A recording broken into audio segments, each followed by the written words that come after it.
I'm Joe Lawson, Farrier in Lexington, Kentucky, the Bluegrass State. This is a yearling that will be slated for one of the sales coming up this year. What we're doing is before we shoe the yearling, we want to walk the yearling towards me. I want to see how he hits the ground, whether he hits on the inside or outside of his feet, how he carries his feet, and also whether either one of his feet tend to toe in or out, to see if there's viable correction that I can do to help this yearling be presented better later down the road when he goes to the sale. This yearling, basically, when you look at a horse, you want to see from the knee down where your structure is, and you want to try to keep your support and weight balanced underneath the knee. If you have a knee that sets in, basically what they call knock knee, the knees will come in, from the knee down, the leg will tend to protrude out.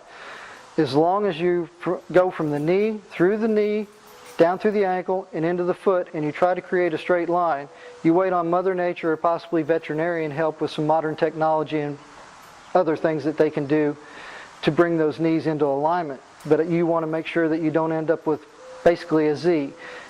You can't bring the foot in until the knee's ready to be straight.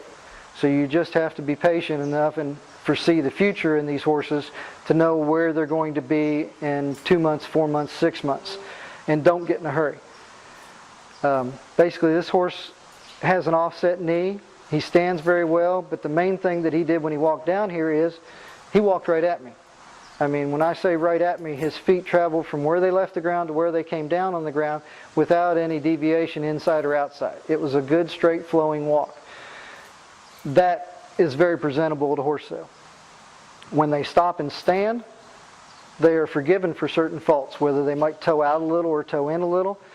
They won't be as critical if the horse walked through the faults. This one does. So we've been asked to trim this horse up. He's been under some stall rest for some medical care for the last several weeks. Naturally, it makes their foot a little longer. His foot that he's carrying now has some deviation as far as the left front foot has got a little bit of what we call a wing. The foot is fuller to the outside of the center than it is to the inside from the center.